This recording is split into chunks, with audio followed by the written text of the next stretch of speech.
வணக்கம் எல்லாருக்கும். இன்றைக்கி என்னோடய வீடியோவில் ஒரு சமையல் வீடியோ பார்க்கலாம் வாங்க. என்ன செய்ய போகிறேன்னு சொல்லி ப்ரோக்கோலி எடுத்து உப்பு தண்ணியில் நல்லா கழுவி, இளம் சுடுதண்ணி உப்பு தண்ணி போட்டு கழுவி நல்லா சின்ன அந்த பூவை தண்டு பெரிய தண்டை எடுத்துட்டு சின்ன அடித்தண்டு சின்னதோடு சேர்த்து வெட்டி வச்சுருந்தேன். நான் இங்கால சட்டி சூடாயிட்டு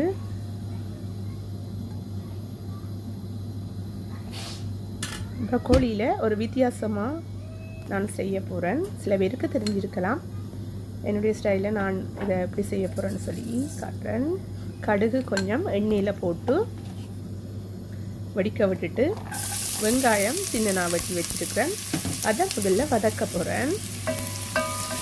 ப்ரோக்கோலி சூப் செய்யலாம், அல்லது ப்ரோக்கோலி அவிச்சு சாப்பிடலாம். ஆனால் இப்படி செய்து சாப்பிடும்போது தனியாக சாதத்தோடு சாப்பிட்டாலும் சரி, ஒரு எண்ணத்தோடு சாப்பிட்டாலும் தனியாகவே சாப்பிடலாம். டேஸ்ட்டும் வித்தியாசமாக இருக்கும். பச்சை மிளகாய் 2 வெட்டி போட்டிருக்கேன். அதையும் சேர்த்து வதக்கிட்டு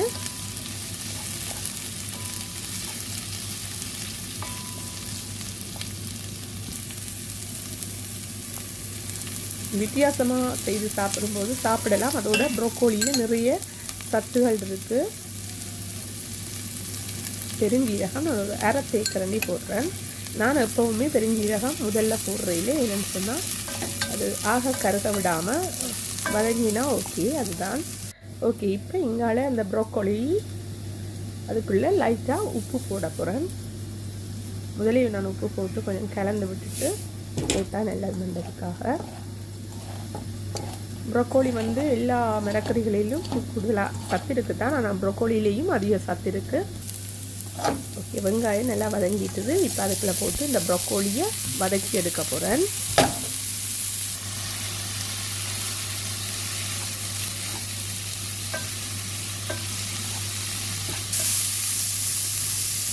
பிள்ளைகள் கூட இது விரும்பி சாப்பிடுவினோம்.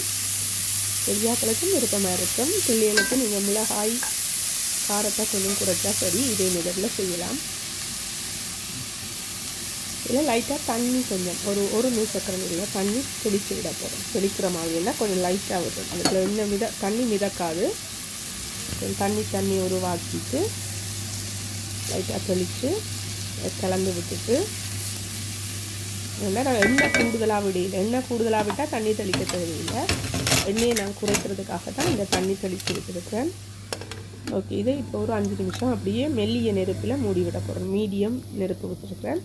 2 முட்டை தனியாக அடிக்க போகிறேன். எடுத்து நீங்கள் முட்டை சாப்பிடாதாக்கள் அதுக்கு பதிலாக தேங்காய்ப்பூ போடலாம். இதை நான் முட்டையை அடித்தா முட்டையிலையும் புரத சத்து இருக்குது. அப்போ பிள்ளைக்கு சாப்பாடு கொடுக்கும்போது இதோட சோத்தோட தனியாக கொடுத்தாலும் ஓகே தான். ஓகே, இதுக்கு கொஞ்சம் உப்பு போட போகிறேன். என்னென்னா ப்ரோக்கோலி கலவான உப்பு தான் நான் முதல் போட்டிருக்கேன். இது இந்த முட்டைக்கு கொஞ்சம் லைட்டாக உப்பு தூவிட்டு அடித்து எடுத்துட்டேன். ஓகே, இப்போ இங்கால 5 நிமிஷம் ஆயிட்டுது.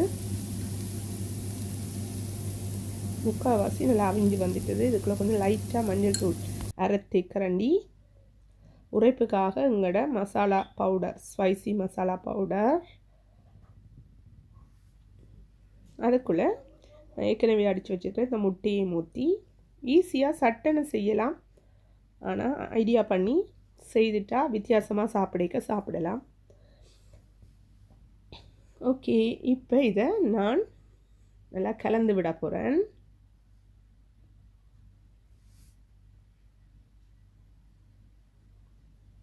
ஓகே, கலந்து ஒரு மெல்லிய நெருப்பில் அப்படியே தேங்காய் பூ மாதிரி அதை பூவாக அந்த முட்டையை எடுத்தால் சரி.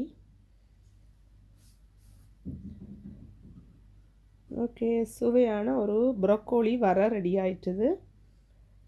நார்மலாக நாங்கள் அவிச்சு சாப்பிட்றதுல வேறு அவிச்சு சாப்பிடைக்கையும் அது பயன்தான். சூப் செய்தும் சாப்பிடலாம், இப்படியும் செய்து சாப்பிடலாம். ஓகே, சுவையான ஒரு ரெடி ஆயிட்டுது. என்ன நீங்கள் சில பேர் பொரியலன்னு சொல்லுவீங்க. ஓகே, நல்ல வாசமாகவும் இருக்குது. பிள்ளைகளெல்லாம் விரும்பி சாப்பிடக்கூடிய மாதிரி இருக்குது. நான் 2-3 தரம் செய்துட்டேன். இன்றைக்கு நான் வீடியோ எடுக்கிறேன்னு இருக்கையில் சரி பரவாயில்லை, ஒரு சின்ன வீடியோ இதையும் செய்யலாம்னு சொல்லி ரெடி பண்ணி வச்சுருக்கிறேன். ஓகே, இது வரைக்கும் என்னுடைய வீடியோவை பார்த்ததுக்கு நன்றி. இன்னொரு வீடியோவில் உங்களை சந்திக்கும் வரை நன்றி. அத்தோடு நீங்கள் புதுசாக என்னுடைய வீடியோ இப்போ தான் பார்க்குறீங்கன்னு சொன்னால் உங்களுடைய ஆதரவை தெரிவிக்கும் முகமாக சப்ஸ்கிரைப் பண்ணி வைங்க. என்னுடைய வீடியோக்கள் தொடர்ந்து உங்களை வந்தடையும். வித்தியாசமான வீடியோக்கள் இன்னும் எதிர்பாருங்கள். நன்றி, வணக்கம்.